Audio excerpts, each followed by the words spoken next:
My dear brothers of the governing body, the purpose of me writing this letter is to thank you for the marvelous gift of the new DVD. I was overwhelmed with tears to receive such a wonderful gift. How do you make the movies about Jehovah? Movies bring out the kid in all of us. They can transform us to another place, another time. So, how do we make the movies about Jehovah?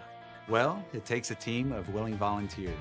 But these videos can only be produced by Jehovah's Spirit and blessing. Here's a few examples of how this is accomplished.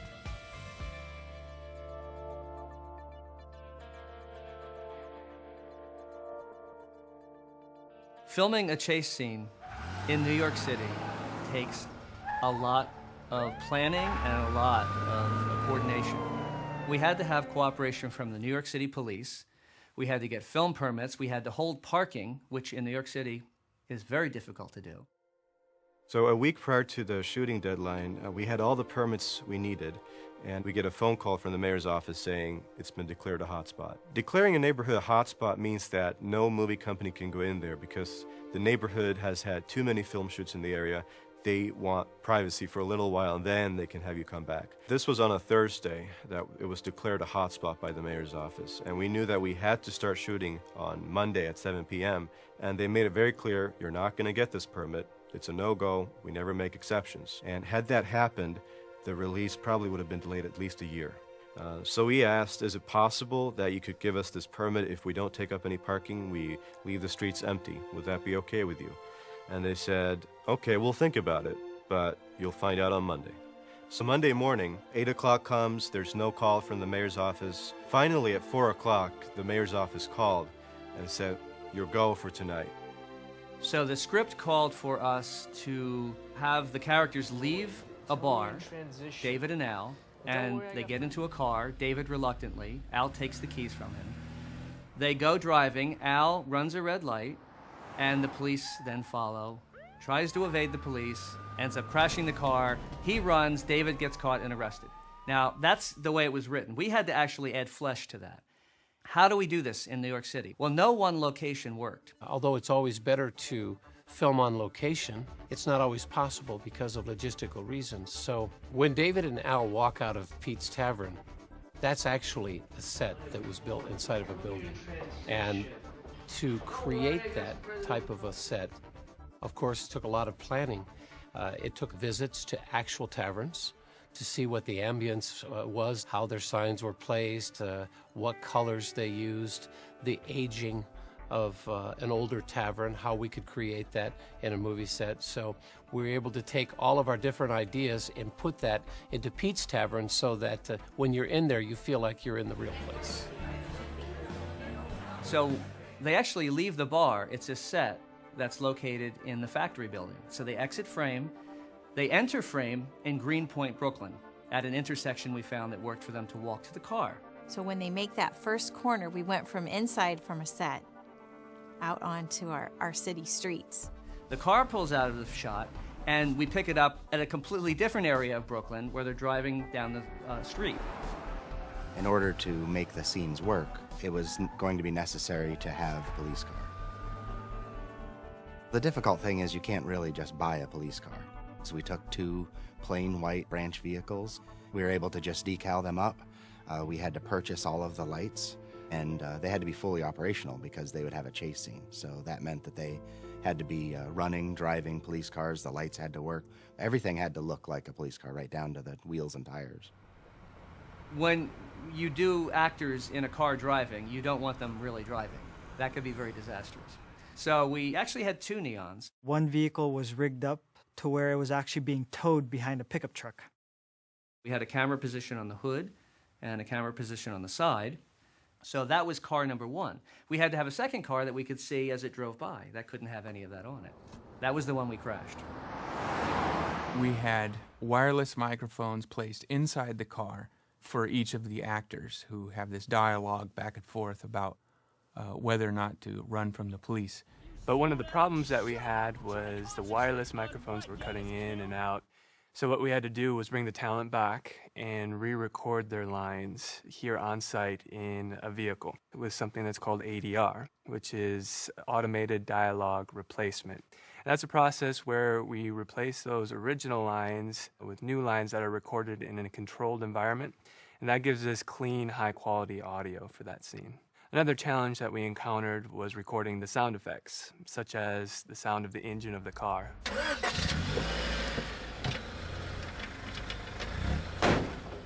The sound of the car running on the road.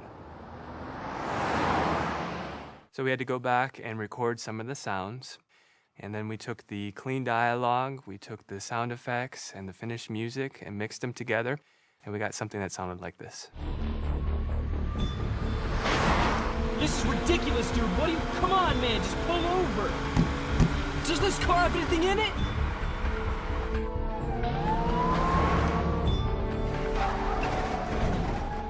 So there, the chase sequence finishes on all of these side streets around the J Street parking lot.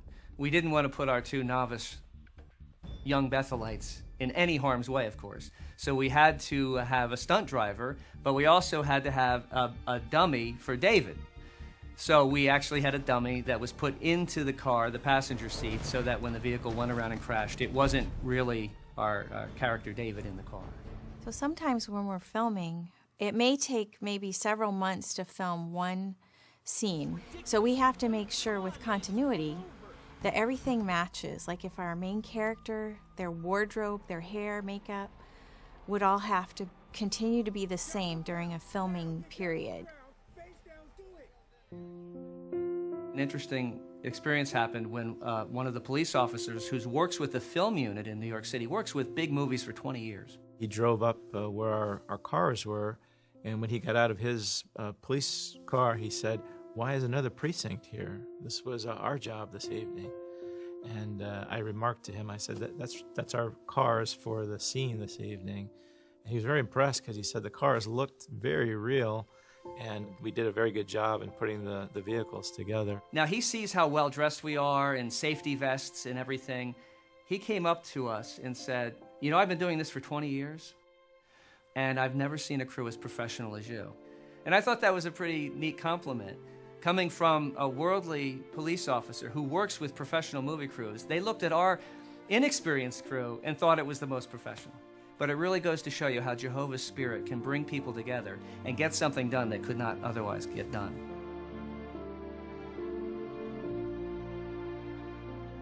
One of the most powerful moments in The Prodigal is when David hits rock bottom. He lost everything, and he breaks down, and he prays to Jehovah. We needed a location, and we needed a mood that would really make this a powerful scene.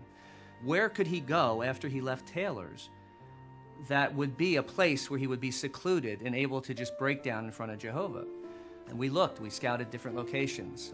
One worked here, but there was too much noise from traffic. Another place, it didn't work out because we couldn't get the equipment to it.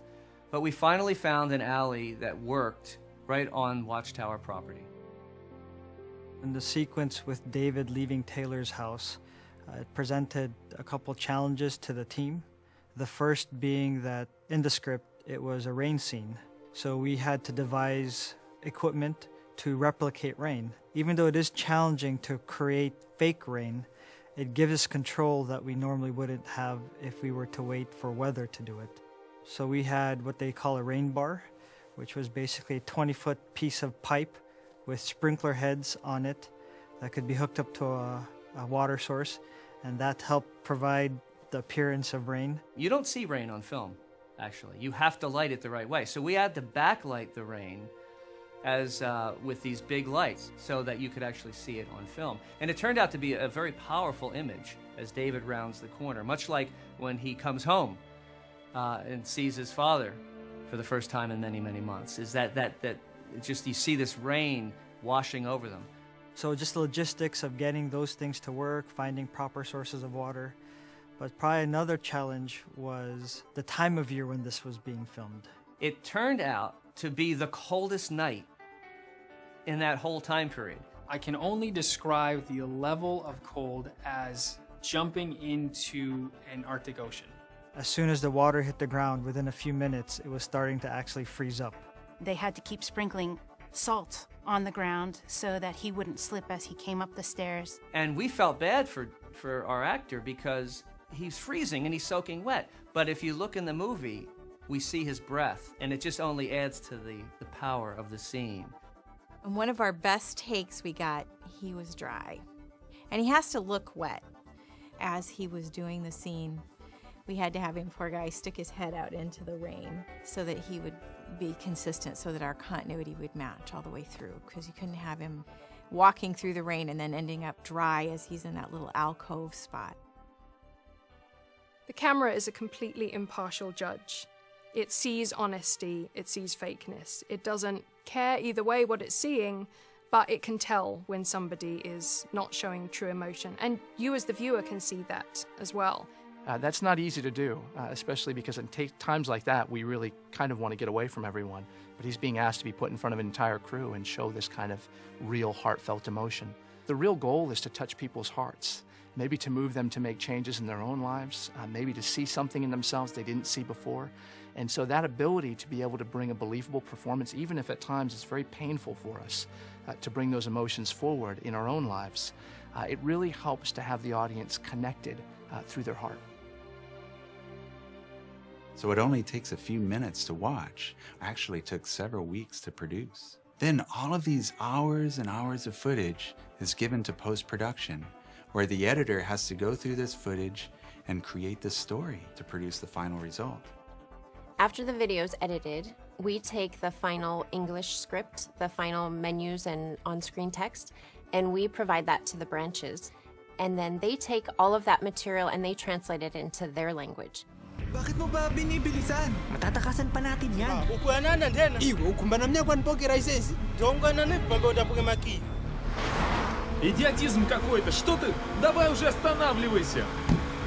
Да что за телега? It's always exciting when we finally get that DVD at the convention, and we think this is not only being provided to us, but it's being provided to brothers and sisters around the world in their language. This is Jehovah's work. And even though each one of us can lend our specific abilities and skills to the project, it's really Jehovah that accomplishes the work. We see all of these people come together with all sorts of different levels of experience, and somehow we end up with something that's going to actually help save people's lives. Sometimes you're asked to do something that seems completely impossible. Something that you feel like can never be done in a very short time is in front of you on a movie screen, teaching millions of people and moving their hearts.